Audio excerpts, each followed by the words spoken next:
பெருங்கனவுகள் என் உயிர் துணை. விழித்திடுவேன், வென்றிடுவேன், வலுவான பாதை உருவாக்குவேன். ஒன்றுபட்டு உயர்ந்திடலாம், உலகை நாமே வழி நடத்தலாம். நல்லா இருக்கா? வணக்கம். யாருமே சொல்லவே இல்லை. வணக்கம். ஓகே, இந்த நாள்ல ஃபர்ஸ்ட் ஆஃப் ஆல் வந்து உங்க எல்லாருக்கும், எங்க அனைவருக்கும் மனமார்ந்த மகளிர் தின நல்வாழ்த்துக்கள்.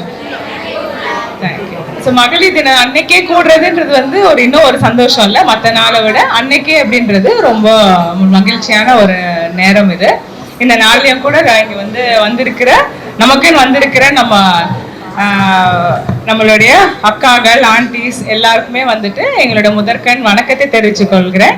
இந்த நேரத்திலே கூட நாங்க கூப்பிட்டது ஒரு வீக்கெண்டா இருந்தாலுமே உங்க எல்லா வேலைகளையும் ஒதுக்கிட்டு நம்ம கம்யூனிட்டி பீப்புளுக்காக நீங்க பேச வந்திருக்கிறது எங்களுக்கு ரொம்ப சந்தோஷம். அதனால ஒவ்வொருத்தரையும் உங்களை Sweetlin madam, Laveena Charles sister, Priscilla அக்கா, ஜூலியட் ஆண்டி, அமுதா அக்கா, கவிதா ஜெயபிரகாஷ் அக்கா, கிறிஸ்டல் அக்கா, ஜென்ஸ்லின், ஜெபாஷினி அக்கா, அப்புறம் நம்ம ரோஸ்லின் மறைஞ்சாலும் கண்டுபிடிச்சிருவேன், ரோஸ்லின், ஷாலினி மதுரையில இருந்து வந்திருக்காங்க, நிருபா அக்கா, எல்லாருக்காகவும் ரொம்ப ரொம்ப தேங்க்ஸ். நீங்க எல்லாம் இங்க வந்திருக்கிறதே எங்களுக்கு ரொம்ப ரொம்ப சந்தோஷம்.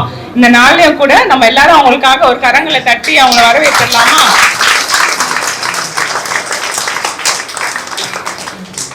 ஒவ்வொருத்தருமே நீங்க பேசுறது, யாரெல்லாம் பேசுறாங்களோ அதெல்லாம் நீங்க நல்லா கவனிச்சுக்கோங்க. ஏன்னா ஒவ்வொருத்த வாழ்க்கையுமே ஒரு பெரிய ஒரு மாற்றத்தை உங்களுக்குள்ளாக கொண்டு வரும்ன்றதுதான் எங்களோட நம்பிக்கை. அதனாலதான் அவங்கள நாங்க கூப்பிட்டுருக்கோம். இந்த நாள்லயும் கூட நான் ஒரு சில வார்த்தைகள் சொல்லணும் அப்படின்னு நினைச்சிருந்தேன்.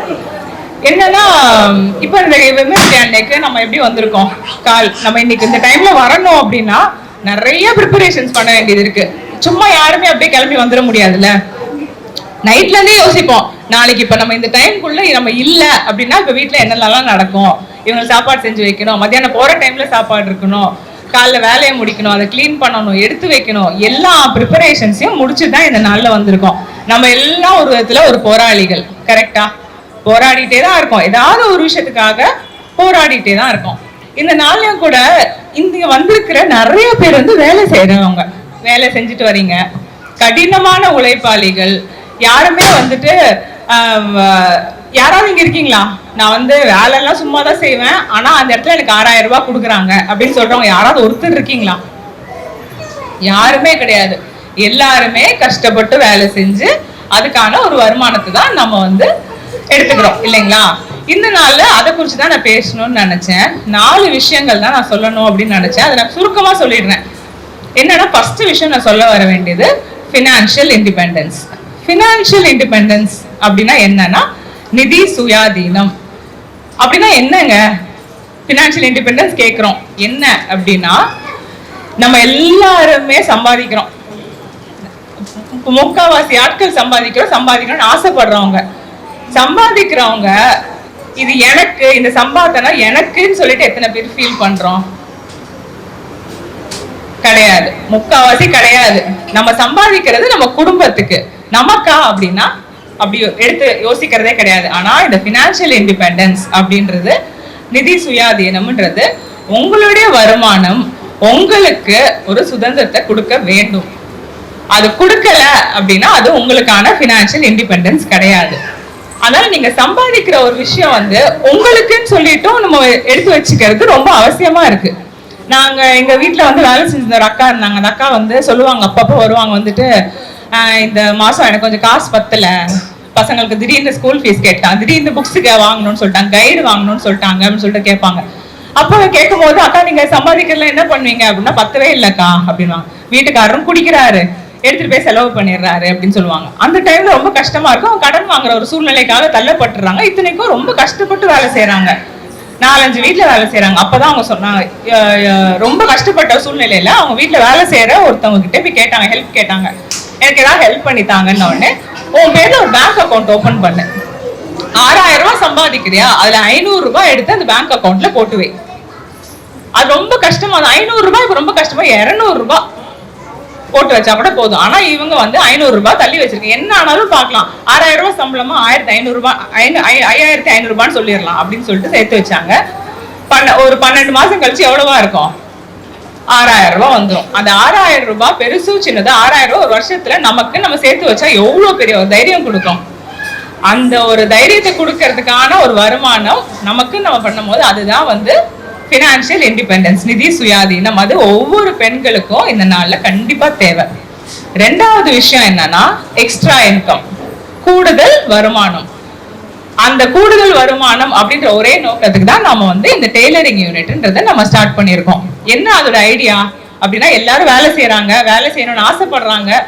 ஆனா எப்படி வந்து இந்த எக்ஸ்ட்ரா இன்கம் சம்பாதிக்கிறதுனா, இந்த டெய்லரிங் கத்துக்கிறீங்களா, அது வந்து உங்களுக்கு ஒரு பெரிய ஒரு கை கொடுக்கும் அப்படின்றத நாங்க கடந்த வருஷத்துல வந்த ஒவ்வொரு பெண்மை எனது பெருமையிலையும் நாங்க பார்த்திருக்கோம். அந்த டெய்லரிங் யூனிட் வந்து எந்த அளவுக்கு வந்து ஒருத்தருக்கும் ஒரு நம்பிக்கையும் ஒரு எக்ஸ்ட்ரா இன்கமையும் கொடுத்துருக்குன்னு சொல்லிட்டு. அதனால இப்போ இன்னொரு இப்ப நான் சொல்லிட்டு இருந்தேன்ல, அவங்களோட தங்கச்சி அதே மாதிரிதான் இந்த வேலை செஞ்சுட்டு இருக்காங்க. தங்கச்சி வந்து ஒரு வீட்டுல வேலை செஞ்சுட்டு இருந்தாங்க, சம்பளம் பத்தல, திடீர்னு ஒருத்தர் வீட்டுல நிறுத்திட்டாங்க. பூ கட்டிட்டு இருந்தாங்க, அதுவும் வந்து இதுவாயிடுச்சு.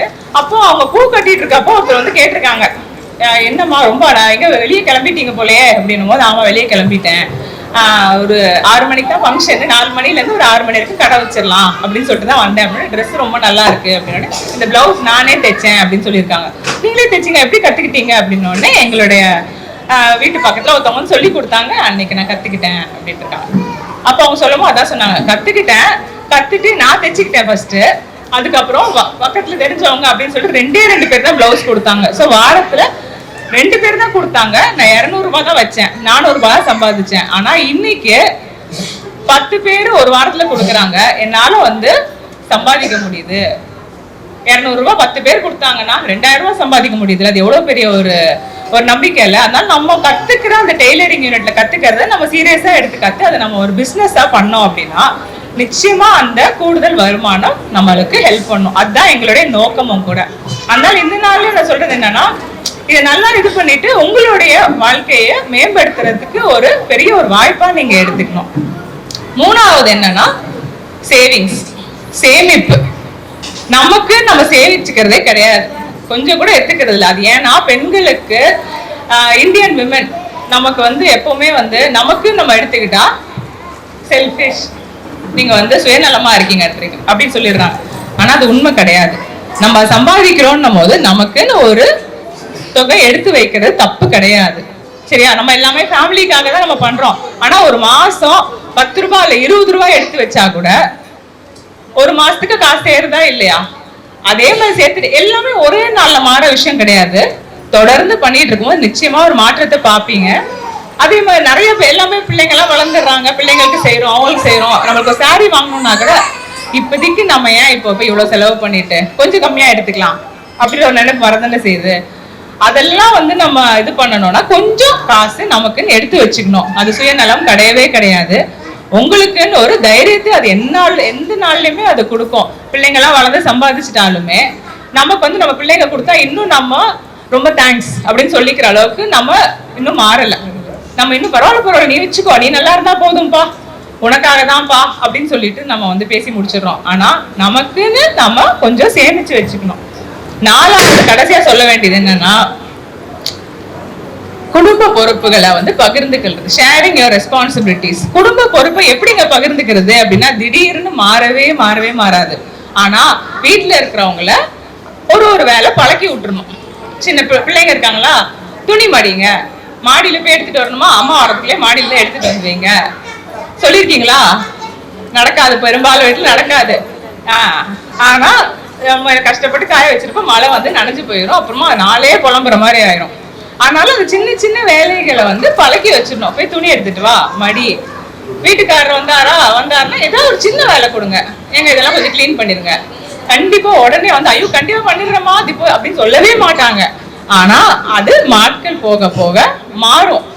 எல்லாமே ஒரே நைட்ல நடக்காது, ஆனா கொஞ்சம் நாள்ல மாறும். சோ இந்த குடும்பத்தை நம்ம என்னன்னா, ஒரு சாம்பார் வச்சுட்டா எங்க அம்மா மாதிரி சாம்பார் வைக்கிறதுக்கு வாய்ப்பே இல்லைங்க அப்படின்ட்டாங்கன்னா அது நமக்கு அப்படியே ஒரு பயங்கர பெருமையை கொடுத்து அது ஒரு சரியான லோடாயி குடும்பத்துல வர வச்சா நான் செய்யறேன் பாருங்கன்னு பண்ணி அது அன்னைக்கு நல்லா வராது, அது வேற விஷயம்.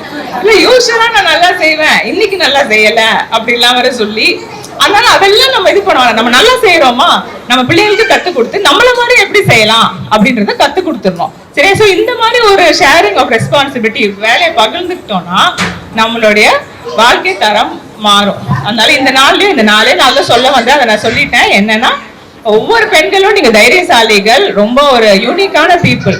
4 விஷயம் என்னன்னா, பினான்சியல் இண்டிபெண்டன்ஸ், நிதி சுயாதீனம், இது உங்களோட வாழ்க்கைக்கு சுதந்திரத்தை கொடுக்கும்.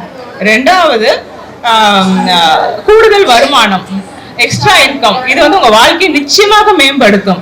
3வது சேவிங்ஸ், சேமிப்பு உங்களோட எதிர்காலத்தை பாதுகாக்கும். 4வது ஷேரிங் யுவர் ரெஸ்பான்சிபிலிட்டிஸ், வேலையை பகிர்ந்து கொள்றதுன்றது உங்களுக்கும் ஆரோக்கியம், உங்க குடும்பத்துக்கும் ஆரோக்கியமா இருக்கும். அதனால இந்த நாளையும் நீங்க மனசுல வச்சுட்டு இந்த வருஷத்தை வந்து நம்ம ஸ்டார்ட் பண்ண போறோம். சரிங்களா? இந்த நாள்ல உங்களுக்கு மறுபடியும் என்னுடைய மனமார்ந்த பெண்கள் தின நல்வாழ்த்துக்கள்.